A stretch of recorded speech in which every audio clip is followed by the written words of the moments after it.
I started in this industry while I was a flight attendant. I was a flight attendant and became a single mom. And as a flight attendant and a single mom, I barely had time for my daughter. I was always gone. I want to be there for my kid. I want to see her grow up. I really want to be there. This conversation is going to be how to grow your business during a slower season. So we're going to talk about that because Michelle worked hard during the slower months, the slower seasons. And then she continue to show up, lead by example, recruit, do all the things. So when a busy season hit, boom, record growth, huge promotions, not just for her, but for people on her team. So you were grinding and working hard when there weren't big promotions or during those, summer months or, kids going back to school, right? And still continue to show up. And then when things blow up, you're prepared for it. When the big promos drop, your team is prepared for it because they were focused before the promos, focused before the holiday season, the holiday sales. So before we get into tips, could you share with everyone a little bit about your backstory, what got you into network marketing? You started at a young age, just like me, just like Nadia, right? So you've obviously been able to do some amazing things in a short period of time. And I think it's really inspiring for people to kind of hear, what got you started in the profession. Hi, everyone. I'm Michelle. I am 32 years old. I started in this industry 6 years ago while I was a flight attendant. I was a flight attendant and became a single mom. And as a flight attendant and a single mom, I barely had time for my daughter. And I'm realizing, I saw my agenda and I was realizing I need to work during Christmas, during New Year's, my daughter's birthday, which is coming up soon. I was always gone. And I was like, I don't want to live a life like that. I want to be there for my kid. I want to see her grow up. I don't want to bring her to daycare every single day. I really want to be there. And yes, I did love my job, but I didn't want to miss all those kind of things. So I realized I need to change something. I need to change something and work from home. And then I saw this advertisement actually on Facebook, and it was a girl writing on Facebook hey, I'm searching for girls to join my team. I was like, what's the first thing I ever saw about network marketing? I was like, yeah, let's just give it a go. We will see how this ends. I joined, sold some products. I was a flight attendant. I was selling toothpaste, whitening toothpaste to people who were always on the flight. So it was selling well, lipstick, which makes your lips thicker, those kind of products. But I was selling to flight attendants. And then after 6 months, somebody said to me, Michelle, did you know that you can also recruit a team? And I was like, why did nobody tell this to me earlier? You have been selling so hard. You want to change your life. You want to change your business. But I didn't have any idea. So I thought, yeah, well, let's just recruit people and see how that goes.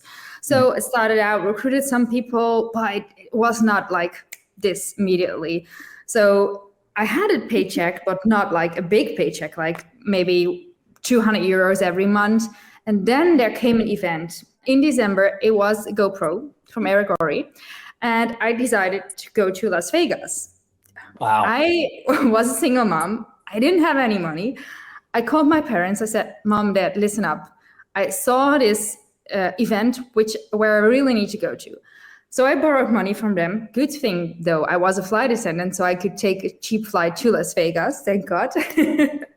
But then I was there, and it was everyone was sitting there, and there was a guy next to me. He was wearing trousers, a regular guy, okay, wearing sport outfit. And then Eric does this thing if you earn 3 figures, please stand up. If you earn 4 figures. And this guy, he was sitting next to me, and then when they were saying, when you earn 6 figures, please stand up. And this guy was standing up next to me, and I was like, really? If he can do this, I can do this too. And this event, I was writing everything down, and I just had this click. And then I started to recruit, and then it started to happen. So guys, if you haven't been to any event, please go to event, because events do change your life. I love virtual trainings. That's cool. This conversation is great we're having right now because people can watch it from all over the world. But there is something about that in-person experience. And I think the companies and the teams that are growing, they're doing team retreats or team events of some sort, or they have corporate events 3, 4, 5 times a year. It just gives you another level of confidence, clarity, certainty, and you just kind of catch the vision. So I think that's important. I'm glad you shared that because I think a lot of people that are struggling right now watching this, I always ask, when's the last time you went to an event? There's a reason people like Michelle, people like myself, a lot of the leaders that you'll see in your company, there's a reason we go to events. We don't just go because we're bored or we just have nothing else to spend our money or time on. It's because they absolutely move the needle. It's because they are retention builders, momentum builders. You build relationships, you hang out with people, you have those moments. You're 6 years down the path, which is crazy, by the way. You've still only been doing this for 6 years, and look what you've accomplished. And again, congrats, you had your biggest month, but it didn't happen because you started working this month. Talk No. about, Michelle, what did you do to ramp up over the last, let's say, 3 to 6 months, maybe longer, but we'll talk about the last 3 to 6 months. So talk about that. Talk about some of the things that you did during those slower periods in your business. Christmas has seen as a slower season. People are spending time with their families, like stop working. But what I've learned through the years is that you should never stop working one day in your career if you really want to go all in.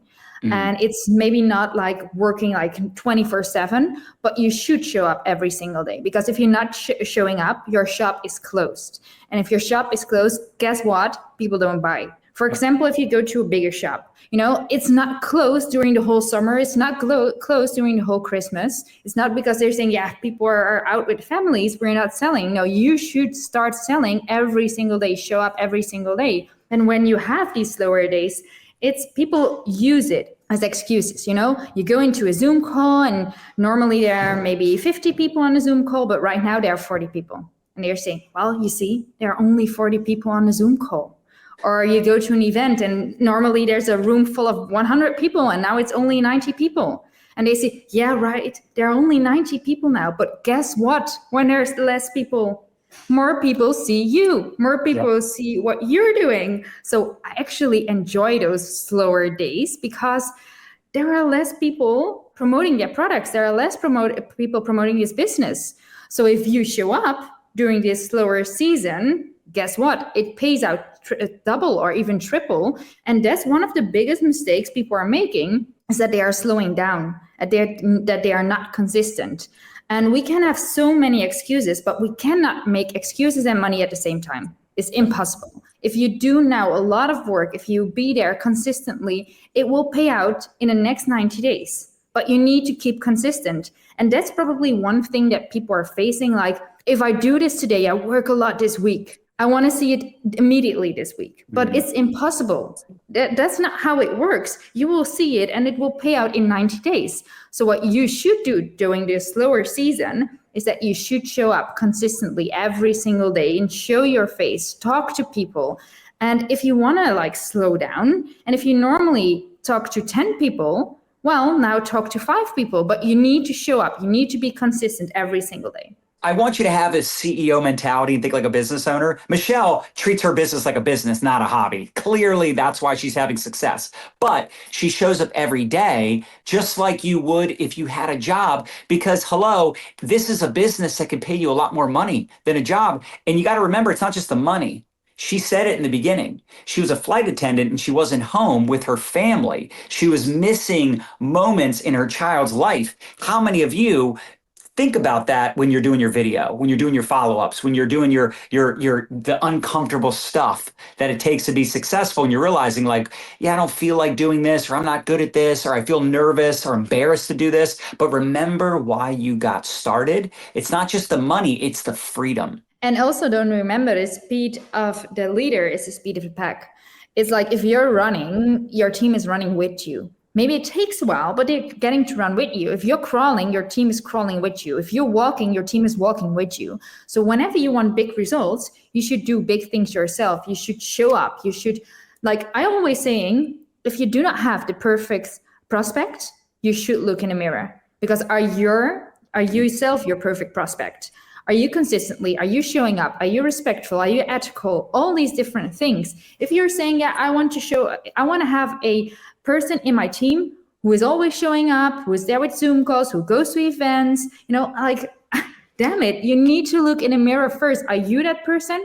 And if you're not, you need to adjust first. You can never point out to your upline, downline, sideline. It's always you. No, it's so true, right? It's like I want someone that shows up and does the work and is motivated. And it's like, are you those things? Yeah, that's a Yeah. good point. And it's hard too because in the beginning you don't know if it's worth it. But I can tell you, and I like what Fraser Brooks says. He says it works for 100% of the people that stick with it. The only time you'll ever meet someone that didn't make it in network marketing, like, oh, it didn't work. It's like they quit. Bottom line, the one thing about Michelle and the one thing about any decent leader is they're going to continue showing up even if their team isn't, right? They're going to lead by example. Michelle, how consistently are you recruiting? I'm always recruiting.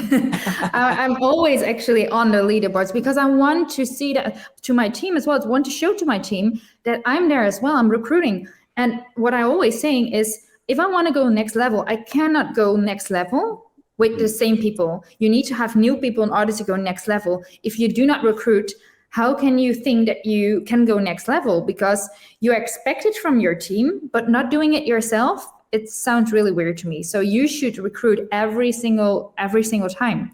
And if you're really good in selling, then you should sell a lot. You should be on the leaderboard. You should show, and you should be the example, lead with example. And what we already said, if you have excuses, you can't make money. Success doesn't go straight up. It's like, it's not how it is. It's not how it will go. It's not how it goes for you, John. It's not how it goes for me.